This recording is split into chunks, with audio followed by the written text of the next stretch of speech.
세상의 거의 모든 것에는 진짜와 가짜가 존재합니다. 근데 어떤 가짜는 크게 문제가 되지 않는 가짜들도 있습니다. 엄밀하게 말하면 가짜는 다 문제가 되죠. 그러나 크게 문제가 안 된다는 겁니다. 예를 들어 시장통에 앉아서 나무를 파는 할머니의 돈주머니가 루이비통 가방입니다. 그걸 문제 삼지 않죠. 다 누구나 그게 가짜라는 걸 알고 그런 걸 그 가짜 가방을 가지고 있다고 해서 크게 문제를 삼지를 않습니다. 그러나 엄밀하게 말하면 문제가 될 수는 있겠죠. 예전에 그런 브랜드들이 있었어요. 나이키를 모방해서 나이카라고 이제 이름을 붙인 거죠. 아디다스를 모방해서 아도다스 이제 이렇게 해놓은 거죠.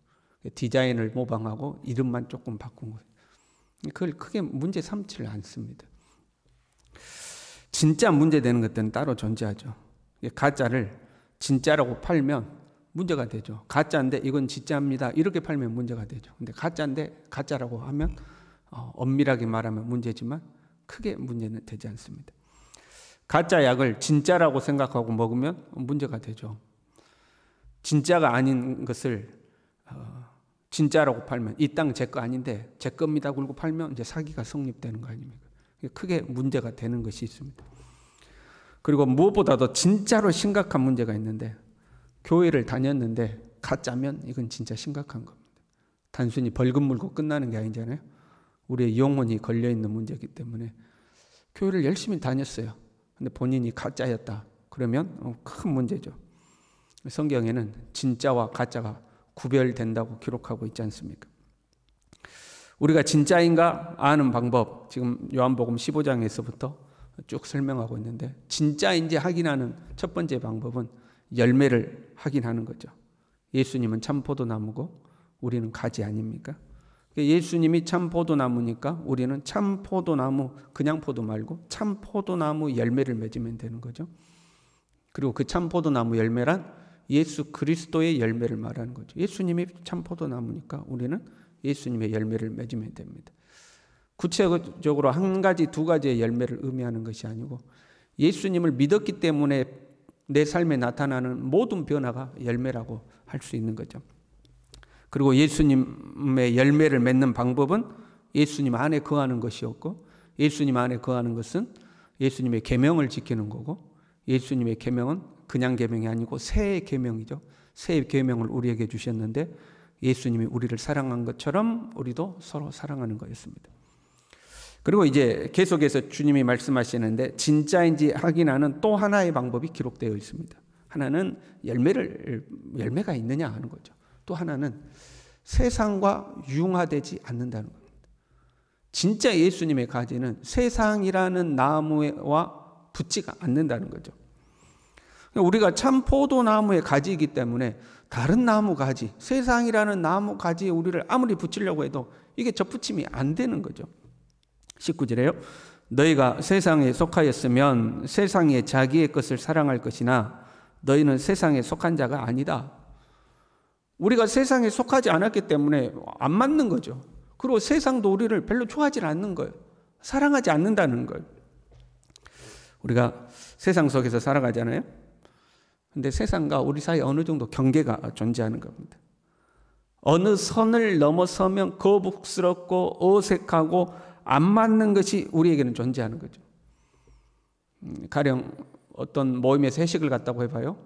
밥만 먹고 헤어지면 좋은데 밥 먹고 나서 노래방이라든가 뭐 2차, 3차를 가서 술 먹고 노래 부르고 뭐 조명 아래 춤을 추고 그래요.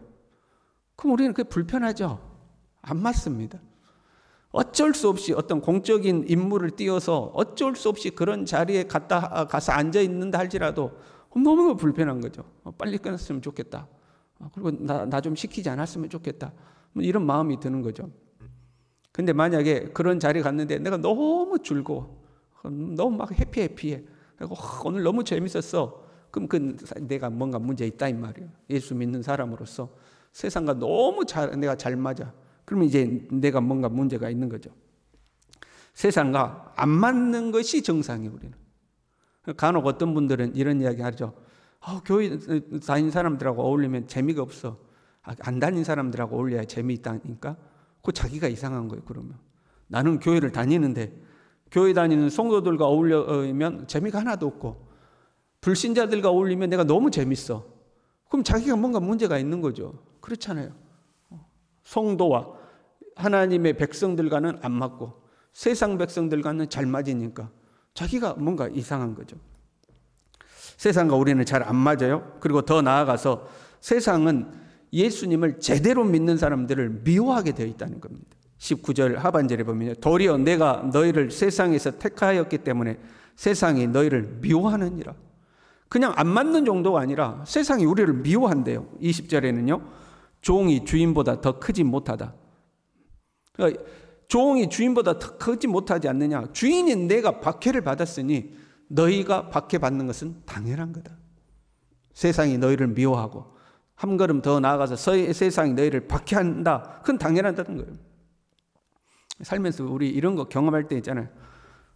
뭐 내가 특별히 잘못한 것도 없는데 단지 교회 다닌다는 것 때문에 사람들이 나를 싫어하고 나에게 비아냥거리는 경우들이 있죠. 내가 교회 다니는 걸 몰랐을 때는 사람들이 나에게 그렇게 대하지 않았는데 내가 교회 다닌다는 걸 아는 순간부터는 이상하게 자꾸 나를 비꼬는 거죠. 특별히 종교 이야기가 나왔다거나 교회 이야기가 나왔다거나 그러면 나를 비꼬는 투로 너도 그러냐? 뭐 그런 식으로 비꼬아서 이야기를 하는 거죠. 은근히 세상이 우리를 미워하는 거죠. 우리는 이런 상황을 피하려고 자신의 신앙을 감추거나 신앙을 적당히 타협하거나 아니면 신앙을 아예 포기해버리고 그러한 상황에 어울리면 안 되는 거죠. 결국 심판을 받기 때문에 그렇습니다. 22절에 그 죄를 핑계할 수 없느니라. 그 죄를 핑계할 수 없게 되어 있는 거예요. 세상은 하나님께 심판받고 우리는요 마른 가지가 되어 밖에 버리워서 불살라지는 심판을 당하게 되는 거죠. 그래서 우리는 예수님을 제대로 믿어야 되는 거예요.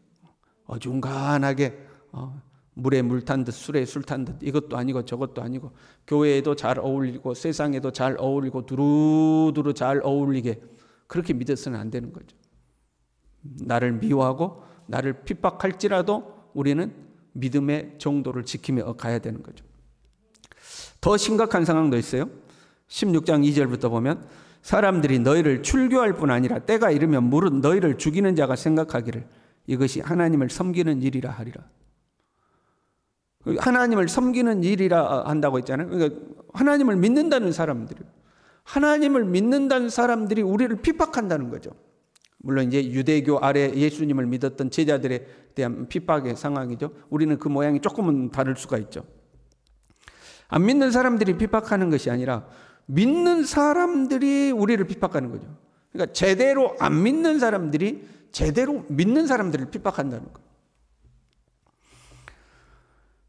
꼭 그렇게까지 신앙생활 해야 되냐? 그런 말 있잖아요. 그 안 믿는 사람들이 우리를 그러는 게 아니고 같이 신앙생활 하는 사람들이 야, 너 혼자 예수 다 믿냐? 그렇게 예수 믿는 거 티를 내야 쓰겠냐? 나도 네가 하는 건 나도 옛날에 다 해봤어.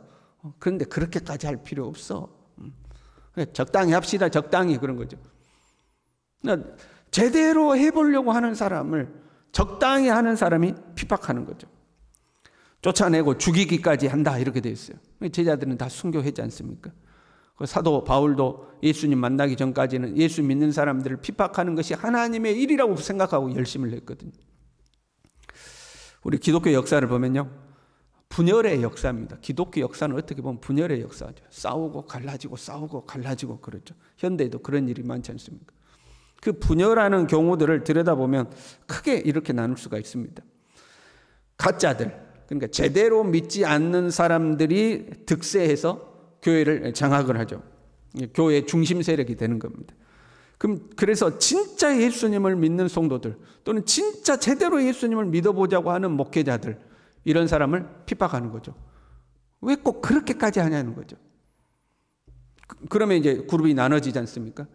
근데 득세한 가짜 또는 적당히 하는 사람들이 제대로 하는 사람들을 미워하니까 제대로 하는 사람들이 그럼 우리끼리 가서 제대로 하자 하고 나가는 경우 또는 제대로 하는 사람들이 이 핍박받아 쫓겨나는 경우들이 있죠.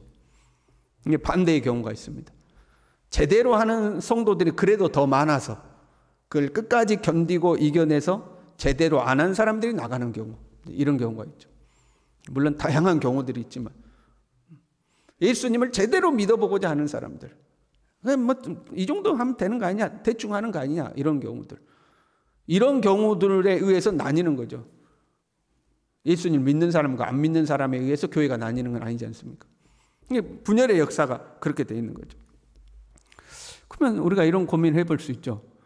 예수님을 제대로 믿는다고 하는데 왜 반대하고 쫓아내냐, 이 말이죠. 예수님을 제대로 믿는다고 하면 박수 쳐줘야 되는 거 아니에요? 나는 그만큼 못하지만 너라도 그렇게 열심히 해라, 그래야 되는 거 아니에요? 거기에도 자신들의 기득권이라는 것이 있는 거예요. 나는 제대로 안 하는데 상대방이 예수님 앞에 제대로 해요. 그러면 내 자신이 거울에 비치는 것처럼 비추어서 나에게 묻어있는 오물들이 보이는 거죠. 내가 신앙생활 열심히 하지 않는 나의 모습이 보이는 거고, 그런 것들이 싫은 겁니다. 그리고 제대로 하는 사람들이 아무래도 지지를 받겠죠. 성도들에게 박수를 받고. 그런 것들이 싫은 거예요. 자신의 기득권을 유지하고 영향력을 지키기 위해서 그러는 경우들이 많이 있어요. 자기 목소리를 더 키우고 싶은 거죠. 그러나 근본적으로 보면요, 영적인 문제죠. 예수님을 미워하고 핍박하고 죽이려고 한 것처럼 예수님을 제대로 믿는 사람들에게도 그런 미움과 핍박이 있다는 거예요. 그럼 여러분, 예수님을 미워하고 죽이려고 한 세력이 누구입니까? 유대교 사람들입니까? 종교 지도자들? 물론 맞죠. 그러나 그 배후에는 근본적으로 사탄이 있죠. 사탄이 예수님을 죽이려고 하는 거 아닙니까? 예수님의 제자 가룟 유다가 사탄 짓을 한 것처럼 예수님을 믿는 사람들 중에서도 사탄 짓을 하는 사람들이 있다는 거예요. 그래, 본인은 그것을 사탄 짓이라고 생각 안 한다는 거죠. 하나님을 위한 열심이라고 생각한다는 거예요. 근데 사탄 짓을 하는 거예요. 예수님은 유다에 대해서 이 사람은 나지 않은 것이 좋을 뻔하였다, 그렇게 평가하셨어요. 우리가 그런 사람이 되면 안 되겠죠. 교회 안에 있으면서 하나님 보시기에 사탄 짓이나 하고 있는 그런 사람이 되면 안 되겠죠. 우리에게 찾아오는 미움과 핍박은 어떤 인간과 인간과의 문제가 아니라 영적인 문제라는 것을 알아야 되죠. 우리는 예수 그리스도에게 속한 영, 성령을 받은 사람들이고, 세상은 세상에 속한 영이잖아요. 그러니까 이거 안 어울리는 거예요. 그리고 그 세상의 영이 우리를 미워하고 핍박한다 하는 거죠. 자, 예수님을 우리가 제대로 믿으면 열매가 있어야 돼요. 그게 첫 번째예요. 열매가 있느냐. 두 번째는 세상과 섞이지 않아야 된다. 아무리 섞으려고 해도 안 섞이는 거예요. 물과 기름이 안 섞여지는 것처럼 우리는 안 섞이는 거예요. 그리고 오히려 안 섞일 뿐만 아니라 미움받고 핍박받는다. 이게 우리에게 존재해야 된다는 거예요. 세상에 나가면 불편하고 안 맞고 그것 때문에 나한테 핀잔 주고 비아냥거리고 비판하고 뭐 이런 것들 우리에게 존재하면 우리가 진짜 예수 믿는 사람이다, 이 말이죠. 16장 1절에요. 내가 이것을 너희에게 이름은 너희로 실족하지 않게 하려 함이니.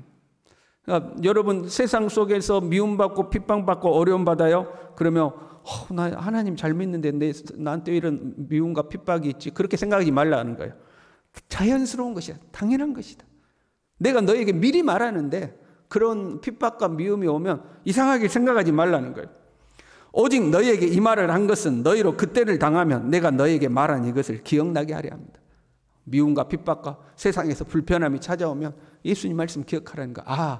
예수님이 이것이 당연하다고 말씀하셨지 하고 그것을 이겨내라는 거죠. 우리 예수님을 잘 믿읍시다. 대충 믿지 말고 적당히 믿지 말고. 사람은 누구나가 더 편하게, 더 쉽게, 더 안전하게, 더 즐겁게 이런 것들을 추구하잖아요. 누구나가 우리의 삶이 그렇게 되길 원해요. 그런데 예수님을 믿는 길은 꼭 그렇지 않을 수가 있어요. 고난이 찾아오고 핍박이 찾아오고 미움이 찾아오게 되어 있는 거죠. 그걸 우리는 각오해야 합니다. 그걸 각오해야 돼요. 그러한 어려움이 찾아온다 할지라도 여러분 믿음을 끝까지 지키시길 바랍니다. 변하지 않기를 바랍니다. 주님이 곧 오실 줄로 믿습니다. 기도하겠습니다. 주님, 우리 주님을 적당히 믿지 말고 대충 믿지 말고 편하게 믿지 말고 진짜로 예수님 믿는 사람들이 될 수 있도록, 진짜 예수님 믿는 사람들, 내 삶에 예수 그리스도의 열매가 있고 세상 속에서 미움과 핍박을 받을지라도 그 믿음이 변치 않고 주님 가신 그 길을 뒤따라가는 진짜 예수 믿는 사람들, 하나님 우리 그렇게 살아갈 수 있도록 우리 모두를 붙들어 주시옵소서. 예수님의 이름으로 기도 올리옵나이다. 아멘.